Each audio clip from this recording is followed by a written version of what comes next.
In today's episode, we're talking about selling the experience and not just transactions. From EngageMint, I'm David Millay, and this is Flip the Switch.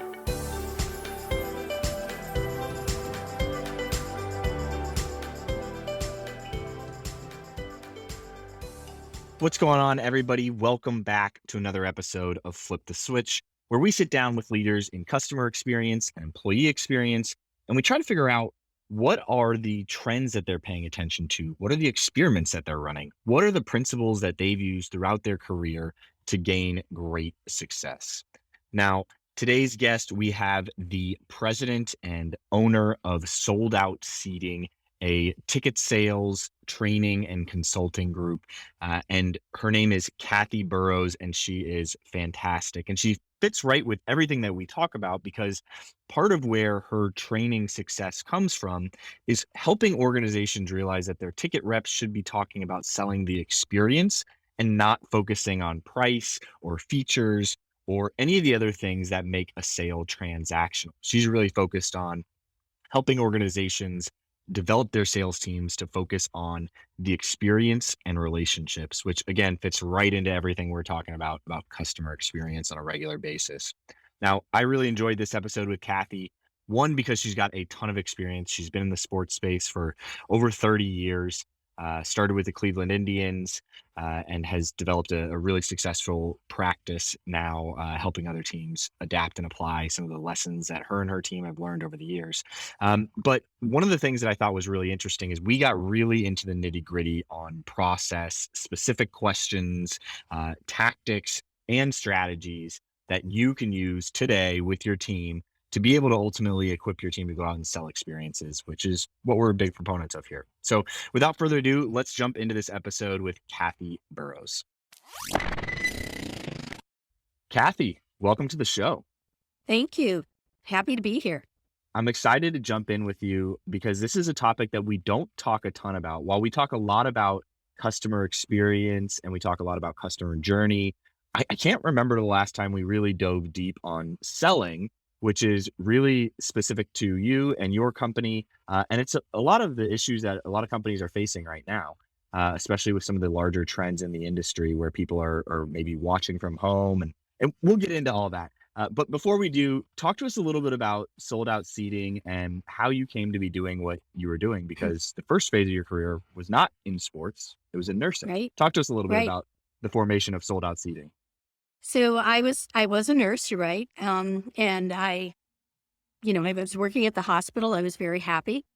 But then we decided to buy some hair care salons. So I transitioned as a mother, and we had some hair care salons, and I started taking people to Cleveland Indians games as groups. So from the hair care salons, the staff, to people in the city, to the churches, I just started taking groups out, and they were starting a volunteer sales club at the time. And the vice president knew me and called and asked if I wanted to come aboard. And I was like, no, I don't think so. And he said, well, come on to the meeting. It's at a hotel. And I'm like, okay. He said, there'll be food and tasty beverages. And I said, got it, I'm in. So I went, and they were describing what this would look like. So he came up to me and he said, what do you think? And I said, no, I don't think it's for me. And he said, yeah, I didn't think you could do it. Well, there's one thing that never works with Kathy, and you don't tell her she can't do something, because it's a I will show you moment. So it's like, fine, you got me.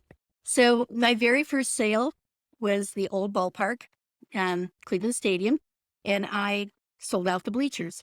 And so it's like, how hard is this? And then I waited for the next sale, and I thought, oh my gosh, that was luck. This actually really is hard. So then I had to figure out, what do I know and how can I incorporate it into what I'm doing? So I actually took my nursing background, which had a lot of care plans and care studies, and strategy for patients, and I adapted it to selling.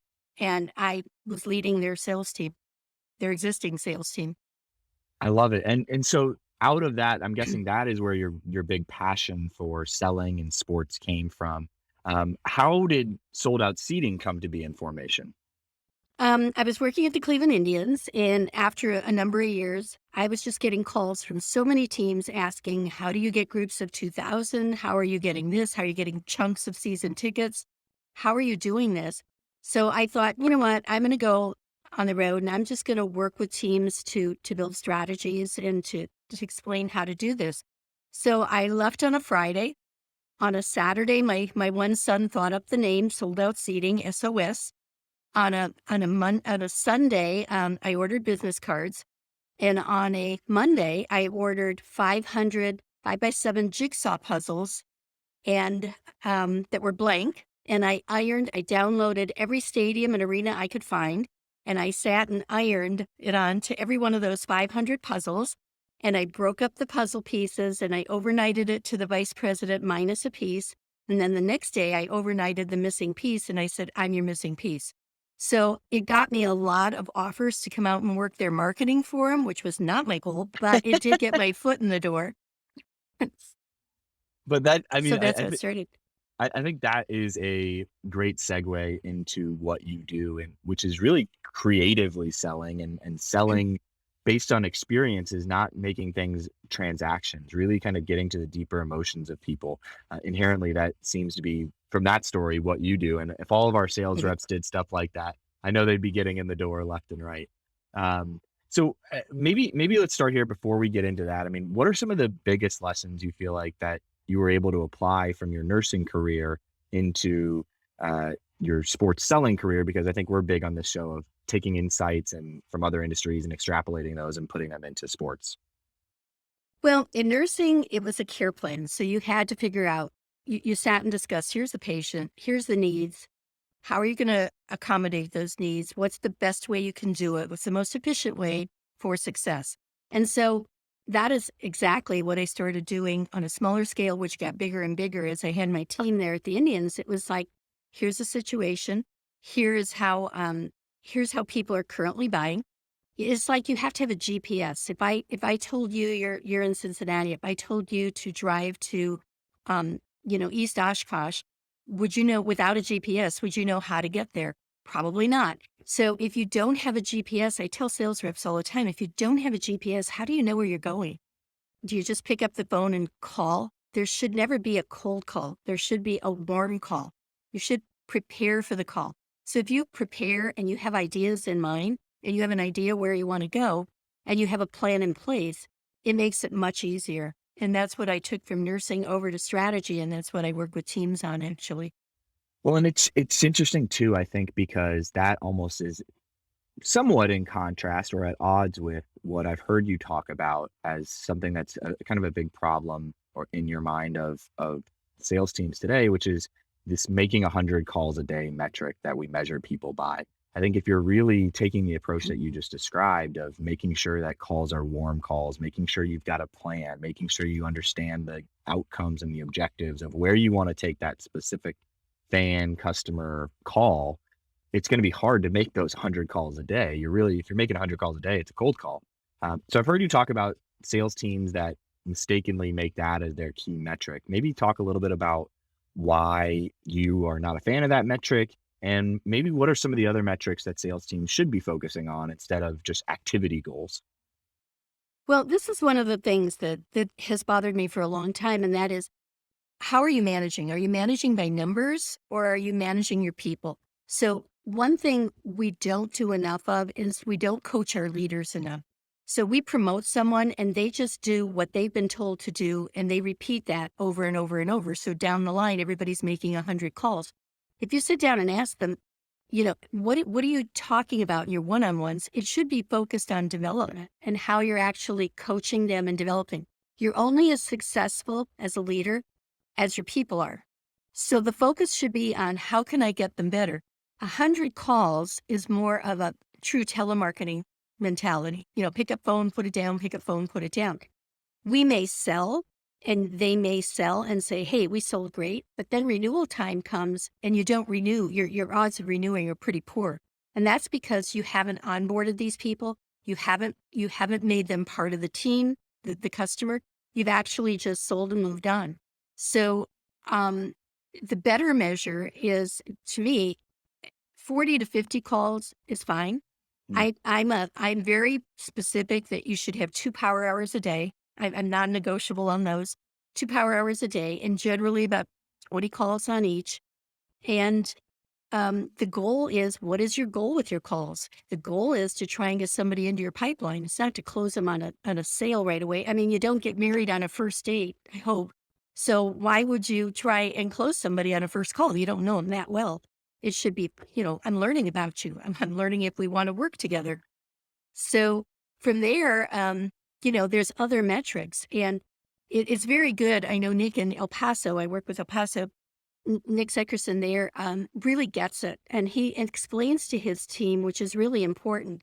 There are different metrics, and we were just talking about this yesterday. Someone saying no, if that's in your pipeline that you've been talking to, and they say no, I really don't want the product. That's a win. That mm, shouldn't be discouraged. That's a win because that clears somebody out of your pipeline for somebody that does want to be there. That's a win. So you can't be discouraged with those things. And the goal for me is to have 25 to 45 people in your pipeline at all times so that you can close people. But it's more of a math game, um, truly math game, figuring out when it comes to calls, figuring out if this is my expected revenue, and we know 3.5 times that needs to be in your pipeline. And we know mm, because 30% closes, then, and if I make X number of calls to get somebody in my pipeline, if I'm every 5 calls, I get 2 people, and then and my average revenue in my pipeline is about $5,000, then what is the math? How many calls should I be making to get to that point? And suddenly, when you explain that, and when you explain it to leaders, sometimes it's like an aha moment. It's like, well, yeah, maybe those 100 calls don't make sense. You can do e-blast. Texting is important. Our one thing for sure, our leaders in business are now, it's shifted. It's now 35 to 48 age range, and they haven't used sports before. And so they're more apt to text us. They're more apt to work with us after hours. So all these calls, just for the sake of making calls, probably won't get us where we're going. And it's I certainly not for retention. I get that. It almost feels like this 100 calls a day is a lazy way of doing the math to say, Yep. because again, I think to your point, right, when you actually start to break it down, you said it's a math game, it's a numbers game, but 100 calls is a super arbitrary, bloated number that's not respective to the business's actual reality. And so all it does is just take a little bit of time, go through the hit the rewind button if you're listening to Yep. this, do some of the math that Kathy just spelled out, and it can give you a more realistic idea of what type of activity your reps should be putting in. Something you said early on as you were just answering that question that I want to hit on is you said that we don't coach our leaders enough. And this is something that we do a lot of work on at Engagement of thinking about culture. And we totally agree that your people ultimately drive your business. So you should be spending time investing in those people. When it comes to the sales team, what are some of the maybe undermanaged or overlooked skills that we're not coaching on that leaders should be coaching on more from a sales perspective? First of all, we don't teach them how to do one-on-ones. Mm, They go in and they do it the way their boss did it, which is generally, what have you got to close? How many calls are you making? What's in your pipeline? You didn't hit your goal. You did hit your goal. That's about it. And people leave with, I mean, at that point, you go in making up stuff just to keep them happy, right? So you're not really getting anything. And I did a lot of research during the pandemic. Did a lot of surveys with sales reps, with businesses, in all different, with season ticket holders, all kinds of different industries to get a feel for where we are now coming out of it. And we're back in it. And I found that many of them felt that, many of the reps felt that they were coached enough and mm, they don't get coached by their leaders. So they leave on one-on-one just as confused as when they went in. Just go back and make your 100 calls. So I work with leaders a lot on what is a one-on-one? What should it include? What can you give them that's measurable to work on to grow? At the end of the day, if you focus on how to help them hit their goals, you're going to look like a hero. Also, I also work with them a lot on how they're building culture. So mm, what are they doing within there? You have some leaders that love the title and get carried away with the title. the end of the day, the titles are a dime a dozen. I mean, anybody can put up a shingle, but it's Especially the for us, we do a lot of work in college athletics, and I mean, I look at some of these titles, I'm like, "You got 7 guys with the same title, like, what it totally yeah, defeats the point of it." But keep going, I didn't mean exactly. to interrupt. No, that's okay. So it's like, what are you doing as a leader? So you know, I I work with leaders very closely, especially young leaders. I actually a lot of times I will have them, this sounds very strange. I will have them write their work obituary. What would their staff say about them if they were writing their work obituary? And sometimes they're brutally honest, and it's a self look at I'm not the best leader, and this is what I'm doing. And then I work with them. Okay, let's fix that. So that your work obituary is glowing. How much they loved you and they miss you instead of God, I'm glad he's gone. So it's a case of really working with them in that self look on being the leader they hope to be, versus being the leader they've been primed to be because that's the way everybody else has done it. I love the concept of a work obituary because I think it encapsulates something it makes the concept of legacy a little bit easier to grasp, a little bit easier to codify. Because I think sometimes when leaders start thinking about what is their legacy, they can kind of get overwhelmed and easy to say, "Oh, well, that's further down the road." But if you think about it as the exercise of a work obituary, I think that's a little bit more tangible to wrap your head around. Um, Something I don't know if you're willing to do this for us, but maybe I think this would help because I think this concept of leader one-on-ones, spending time coaching the individuals that work for you, again, applies broader than just sales. But in your mind, how do you structure an ideal one-on-one? Give me like the actual tactics of what does that one-on-one look like? How long is it? What are the questions you're asking? How is that structured? It should be anywhere from I like 45 minutes. I think that's a good number. It's just that because I usually get done then. But 45 minutes is generally good. It's a case of yes, they can bring their pipeline, they can bring whatever you want. At the end of the day, you should know your staff well enough. For one thing, you should never be sitting in an office away from your staff. A leader needs to be with their team. And we all want that office. That's a mental thing with everybody. I finally get an office, but once you're removed from them, you're already of less value to them. So you need to be within their area because you need to hear what's going on. You need to really know each rep really well so that when I'm working with you or when you're working with them, the one-on-one should look something like, here's what you're doing really well the past 2 weeks I've noticed. Here's where I think we can help you grow. Now, maybe I've noticed in your closing, you're not making a strong ask, or when you make an ask, you start talking right afterwards. That's the kiss of death because you just Mm. talked yourself right out of the sale. You gave them an out. So we're going to learn for you. We're going to help you learn to be quiet after the ask. And we're going to see if your rate of closing comes up. So that for one thing, like for the next 2 weeks, every time you make that ask, put the mute button on and then wait until they say something before you release it. That's going to get you in the habit of learning to be quiet after an ask. Maybe another, mother area that they need to focus on is how they're prospecting. Okay, so you're really struggling with your prospecting. So here's what we're going to do.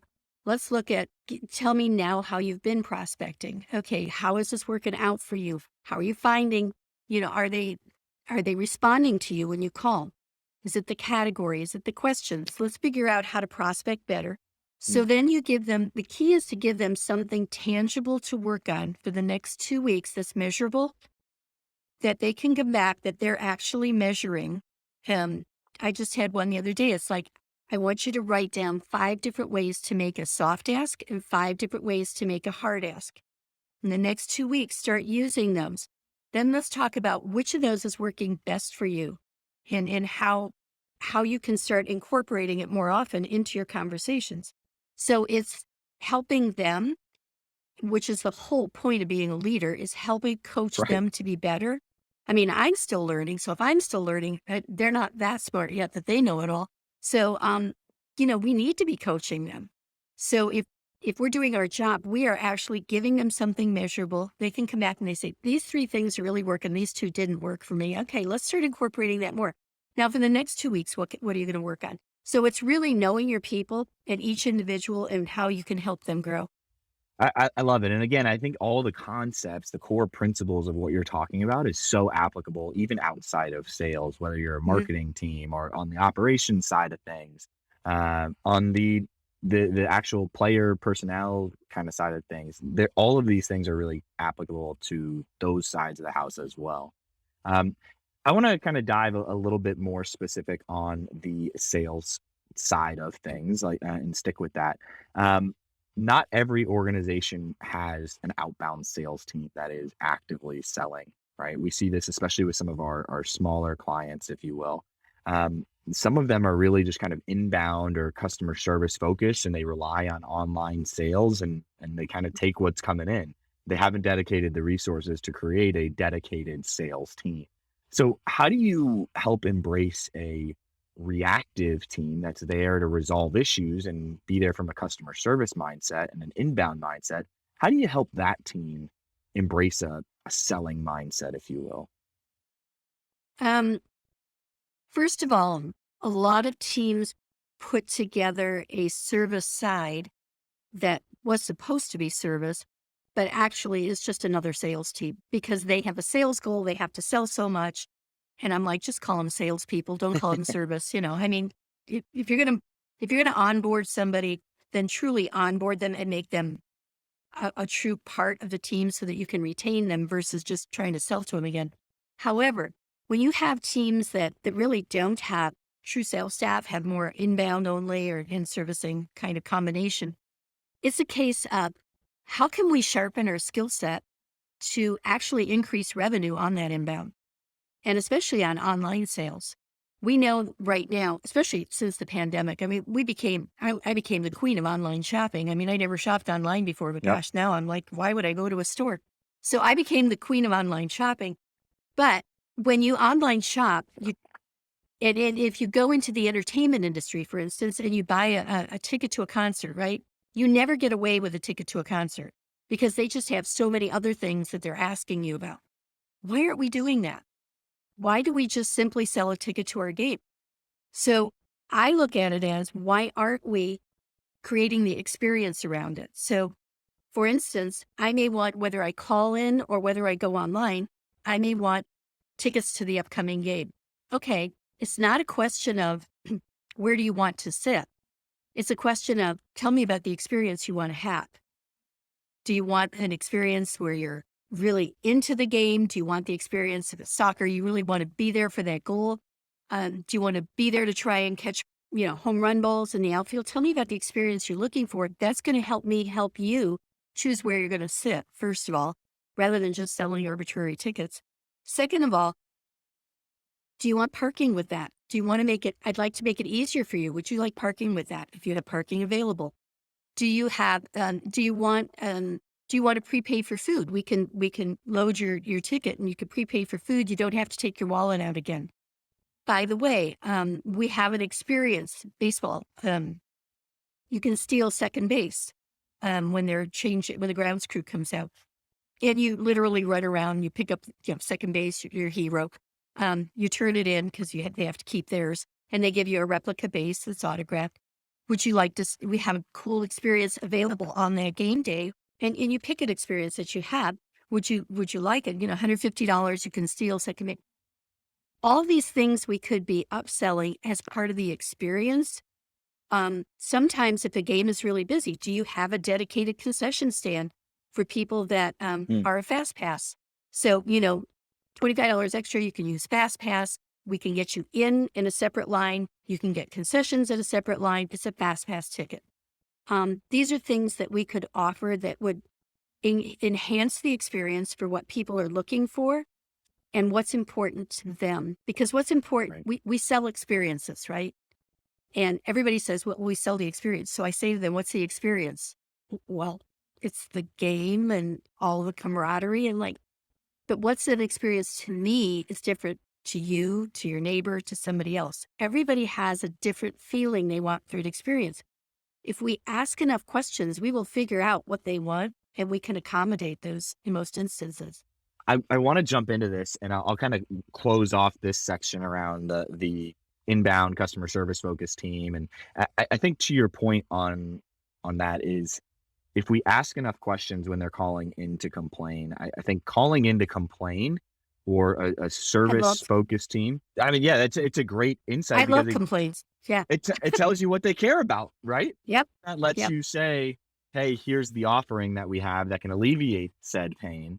And it just it almost it it quite literally tells you, "Here's what they care about. Let's give them something to purchase that'll alleviate that pain." That's my thought on it. Yep. And Um, I love complaints because then you know they care, but it's your chance to, to look like a hero also. For sure. Well, let's talk about these specific experiences that you're talking about and selling experiences that are more unique to the individual. Obviously, right now, when you think about going to a game, there are so many different types of offerings and experiences and goals and motivations of our customers. That's something we often talk a lot about with our clients, and we talk about a lot on this show of what are understanding the different motivations and emotions of those customers. So when we think about the different customer segments, I mean, how do you think about selling differently, different experiences based on different segments? Well, that's something we have to consider. And that's something I've been working with my teams on is that you have what's important to Super Joe fan is not important to a business. And what is important to a family is not important to a business or super fan. So you have to start segmenting and understanding what are we offering? We we sell season tickets, right? Everybody sells season tickets. And here's your benefits. And we get all excited, here's your benefits. During the pandemic, I did a lot of research with season ticket holders, and I said, I listed all sorts of benefits. And I'm like, what do you consider a benefit and what do you consider expectation? I expect Mm, this with my ticket. mm, Everything we're giving them, they tend to expect because we've given them so much over the years what is expected. So if you're going to do something different, it has to be known that this is a unique experience we're offering this year only so that they know this isn't going to come with your package every year.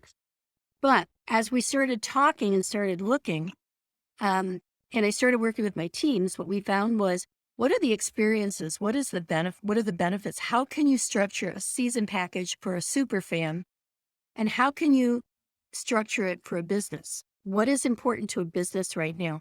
And so with talking to a lot of businesses during the pandemic and finding out how they want to be sold to, what they want in a package, we started comprising a lot of different packages that are unique to different segments. So the teams are excited. First of all, I strongly encourage leadership should never be making those decisions. They're generally farther, no offense, but you guys are farther removed from the issue than the sales reps are. They're in the trenches all the time. They hear it. They hear what people want. The best so, so, ideas come so a from the board ground of up. so a board of directors definitely shouldn't be involved in this process. But go ahead. Absolutely, absolutely. And your sales team gets excited when their input is heard and used, and then you structure something around it. They will go through a brick wall to sell it because their name is on it. It matters to them. Excuse me. So looking at, a business may want maybe 4 social media shout outs during the year. A business may want, can I e-blast to your database once during my reign? Um, what does the business want as far as an experience? Do they want white glove treatment? What are they trying to share with their customers? What is the message they want to leave with their customer that we give white glove treatment? We're here for you. We listen to you. We love to have fun with you. What is the message they want to give? This will help you decide where you're going to recommend the offer you're going to give them. And then the package you put together for them. Most of my teams, we now put 2 or 3 options. People want to buy with options, by the way. They no longer want, here it is, take it or leave it. Hmm. The pandemic has taught us, online shopping has taught us there are options. So if I see something I want, I'm going to go look, can I get it cheaper? Is shipping included? Does this come with anything else? I'm going to look around. They want they want to be in control of their buying dollar. So you're going to give them, the best thing to do is give them 2 or 3 options and then simply say, which of these options works best for you? And now let's talk about it. What do you like most about it? What do you like least about it? How can we customize from there? Season ticket holders, super fan, they want all those touch fields with players. They want all the picnics. They want, all the tchotchkes you can give them, they will take. A They want the business could care access. Yeah. less. Yeah. Yeah. Business could care less about that. They want the higher end experience. I think it's a really interesting exercise for everyone to do, and I love the way you articulated it of really sitting down and mapping out what are the benefits versus expectations of the different segments of fans that we have that we're selling to, of the different customers. Um, how do you combat this? Because I know you get this argument from teams of, well, we've got staff limitations. Everything you're saying is nice, Kathy. I get it. But we just have staff limitations. And, this is the offering that we can give, and we're just going to give it out to the masses. How do you combat that argument? Well, this is Einstein must be turning over in his grave, just laughing because sports does follow what he says. You keep doing the same things and expect different results. It's never going to happen. So you have to make the change, but you can change it because the off season should be your busiest time. The off season should be the time. The day the season ends, you can take a breather for a couple hours and then you get right into the next season. And that should be 2 days of brainstorming, 2 days of solid brainstorming and planning. And what would a package look like? We're talking to these people. What would it look like this year? What would be different? How could we create a package for a family that makes sense? How could we create a package for businesses that makes sense? How can we create the package for superfan that makes sense? How will we fulfill it? Now we can put dates in mind. We can already set all that up, which we should. I mean, when you think about it, how many teams in June will say, oh gosh, we have to do a picnic yet for the season ticket holders. We better figure out a date and what we're going to do. It's like you need to be proactive and not, oh gosh, we got to do this. That's just such a poor mentality. It should be, we're excited to do this for them, but let's plan it out ahead of time. So planning it out in the off season much earlier and having all that done takes the brunt of it off.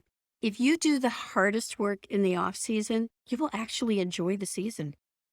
Um, Hard to imagine believe, but it's imagine true. that. Imagine Yeah. that if you plan, you're not gonna be scrambling around. And again, I think it's easier said than done for a lot of teams, but it's really important to sit down and have that strategies time where you can work on the business instead of just constantly working in the business. Something we talk a lot about. Go ahead, Kathy. We don't strategize. That came out of the pandemic big time. I had Mm, mm. calls. I had a call from a team owner that said to me, you came out to us in 2015, and I thought she's really good, but she really left us center. And I'm like, well, yeah, I am. But he said, I just wish I would have listened to your foresight better, because he said we were so at a loss, and it's like, we should have listened because we would have been so much better prepared. And my point is with them that, you know, if you don't strategize and plan, you are really flying by the seat of your pants all year. And I would say the majority of our teams do. They really do. They fly I by the seat of totally their agree. pants, and they're not strategizing and planning. If you were running well, it is a real business, but if you're in the business world, the business sector, and they have sales reps, they expect them to have a strategy in place and a plan for selling. When I work with my teams, they all have to do a sales strategy, and they present it to the president because that's how important their job is. What is my plan for the year? How am I going to do it? How am I going to fulfill it?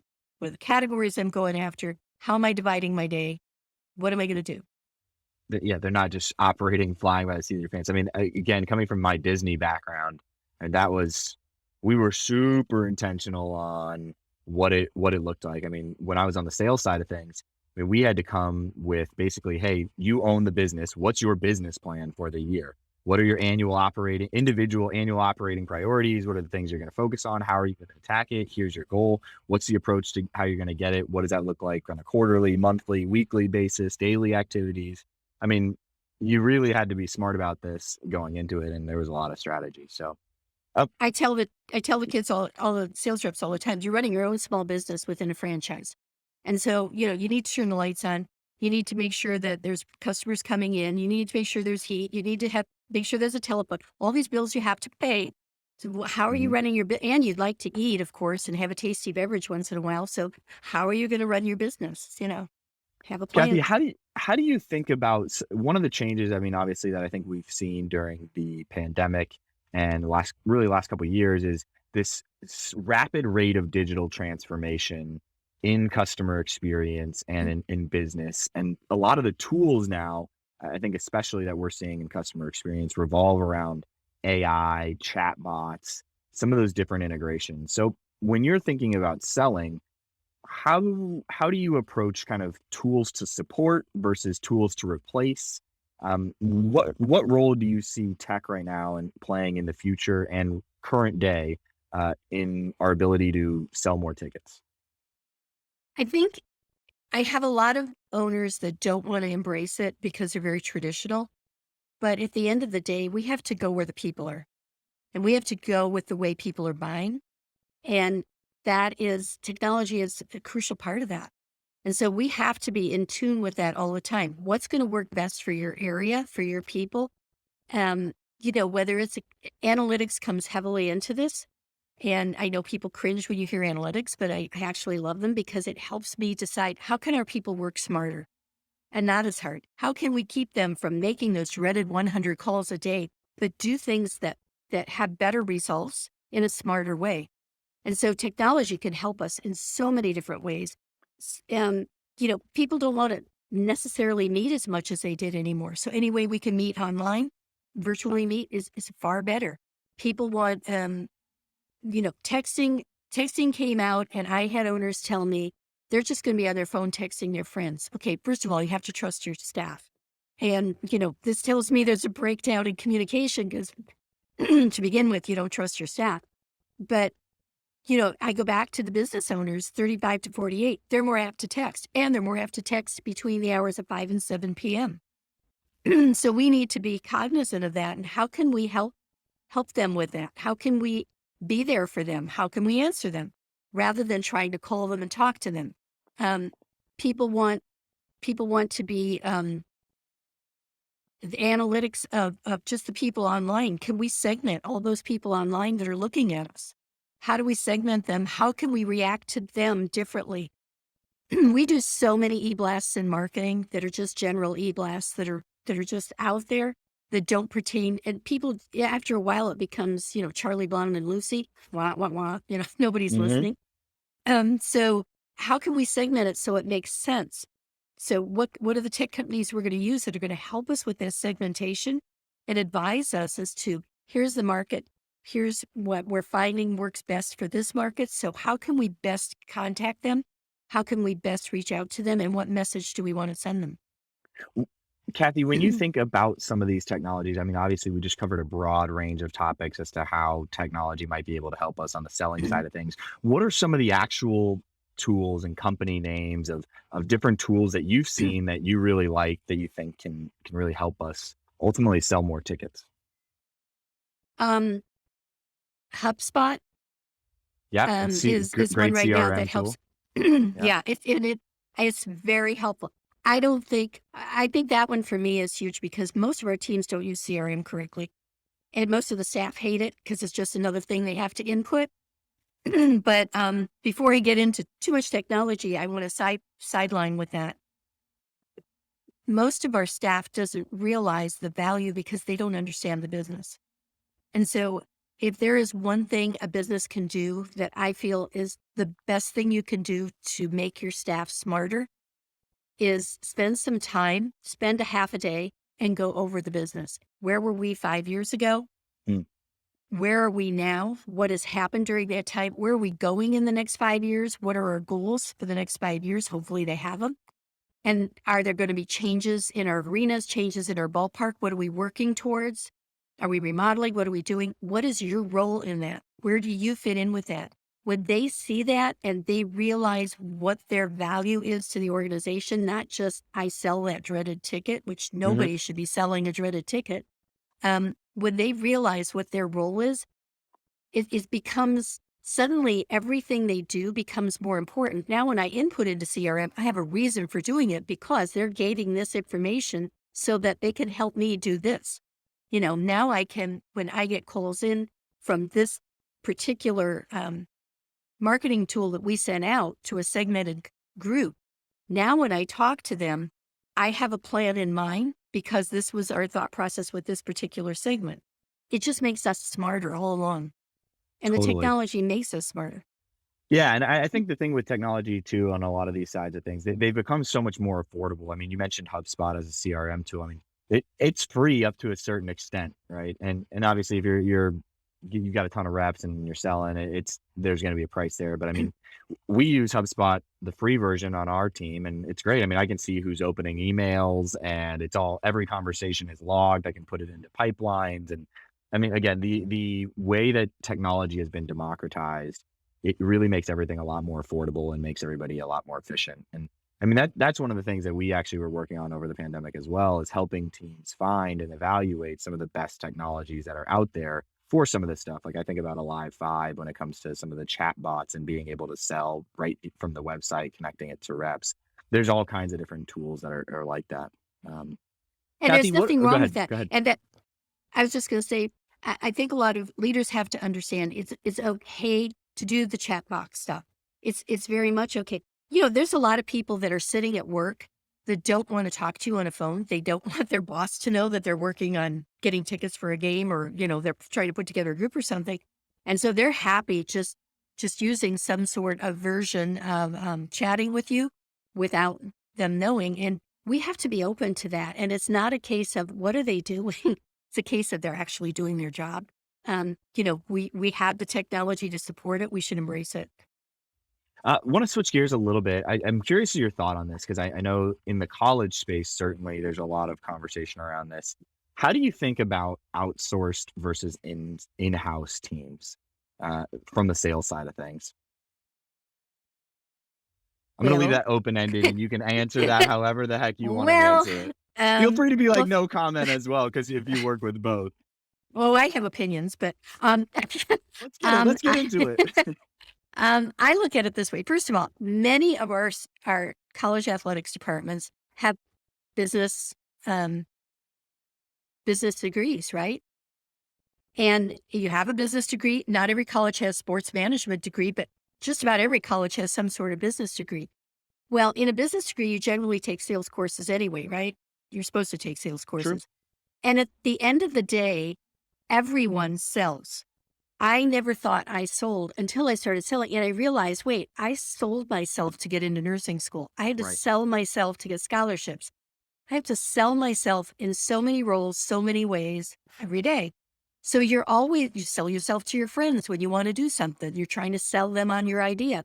So why aren't we utilizing these people as part of their curriculum to actually sell and to learn the process? It will help them in life, period, just as a person to learn how to polish, how to make asks, how to do it in a better way, how to position a thought process. Now, I think colleges really should be using their own people more. That's just my opinion. Um, and also, as using a rep from um, somewhere else that's outsourced, or even if they come in, or if they're outsourced and calling from a call center. At the end of the day, who knows your product best? People in your building. At the end of the day, they know your product best. You have to have people that are passionate about it. Passion sells more than anything. You have to have people that are passionate about it, but you also have to have um, the ability to be able to customize, which you can't necessarily do when you're outsourced, to be able to customize. At the end of the day, what is the most important thing about selling? It's retaining. We don't just sell, we should be trying to retain, because I don't know about you, but I sure don't want to go back and sell that same seat again next year. I would like Exactly. to start from a level and move up. So you need that. I personally feel you need that body of people that are passionate, that are there, that can really make that buying experience so excellent.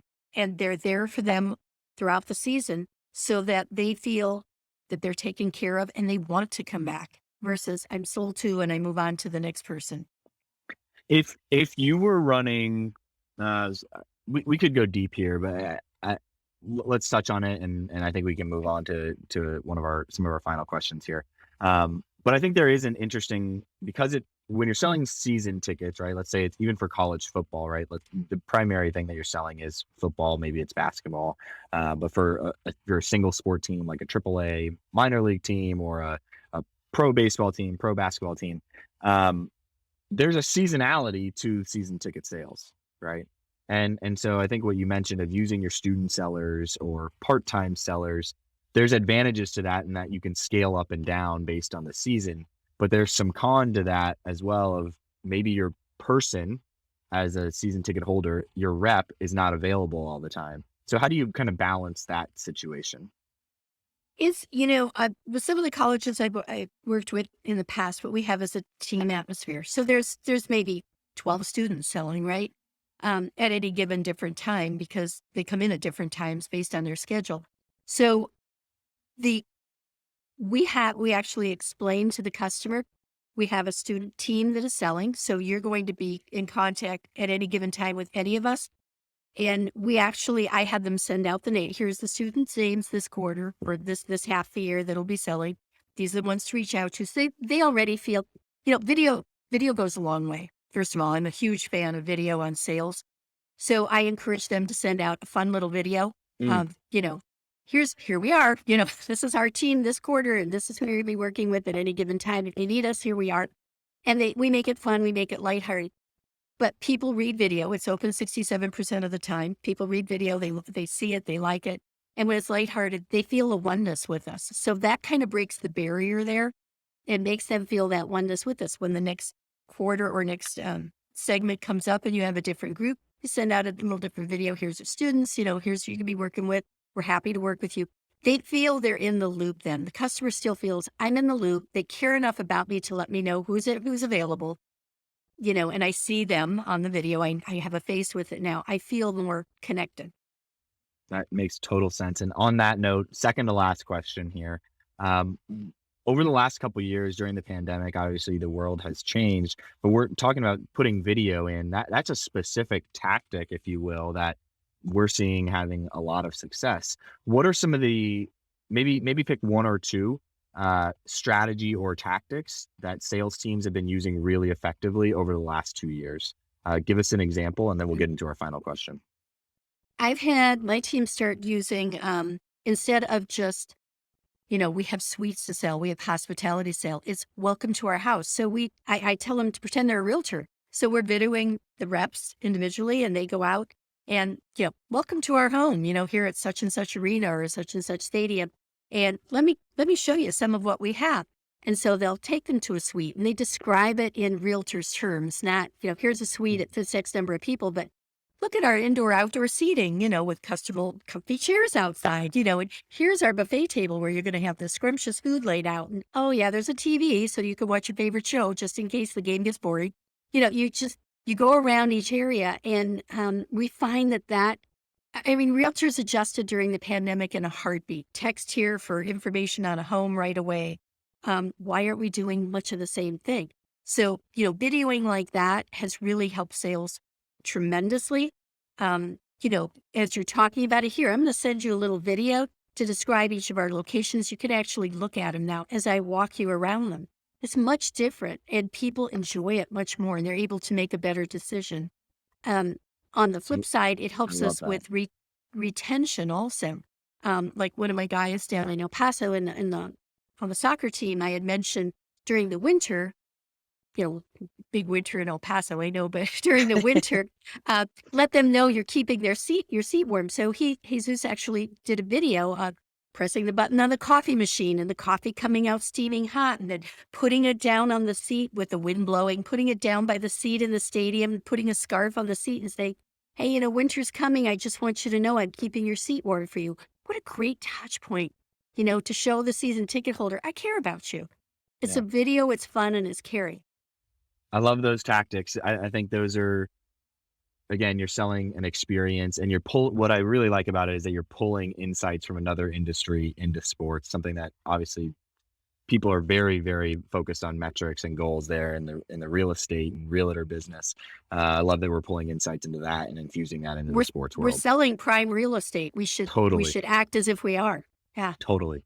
I mean, and from a senior leader perspective, I mean, we're looking at it as from yield management, from that same type of thing. How do we get the most out of the assets that we have? So, beautiful. Well, Kathy, any final words of advice for our leaders that are listening to the show right now? I think more than anything is listen to your staff. Mm, Really listen to your staff. Communication. I did a survey with reps, and I redid it as to why they're leaving the industry.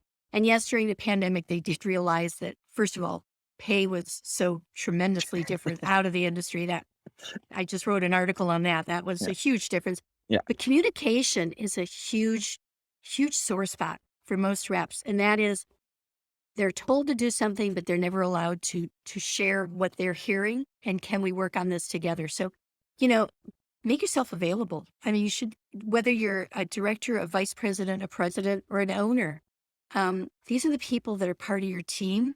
They're in the trenches. They hear it the most. You need to work more closely with them and make them part of the process. If you make them part of the process, you really will see your sales numbers come up because they're going to be much happier with what they're doing. Amazing advice. I mean, we talk about that all the time, just from a culture perspective, right? Tapping in and really creating listening posts and understanding what your frontline people are saying, because again, they're the ones interacting with the fans. They know what's really going on. So, Kathy, where can people reach you if they want to ask questions about how they can make their sales teams better, or if they just want to follow along your journey? Where can people reach you? You can reach me at Kathy, Kathy, at soldoutseating.com. Or you can, my blog, I'm on LinkedIn, of course, and then my blog is soldoutseating.wordpress.com. And I generally put a lot on there weekly, so you can You love follow along. you love to see it Twitter or anything else like that? Oh, yeah, I'm at B, the letter B for Burrows, first pitch. Perfect. Kathy, thank you so much for coming on. It's been a pleasure, and I can't wait for our next conversation. Oh, thank you. I've enjoyed it immensely. To everyone listening, Hey guys, before you head out, just wanted to say thank you so much for listening to the show. If you enjoyed it, head over to iTunes to subscribe, rate, and leave a review. That helps more of your peers find the show as they search for ways to get better in their own roles. But this podcast is just a small part of what we do at Engagement. In our normal day in the office, we're crazy focused on helping athletic departments and sports and entertainment companies generate more revenue by becoming more customer-centric. To see how we might be able to help your organization, visit engagementpartners.com to learn more. Download a free guide, check out our blogs and case studies, or schedule a call with us if you want to see how we can help with your particular objectives. Our goal is to help you create deeper connections with fans and generate more revenue. So when you're with us, hopefully you find a nugget or two that helps your cause.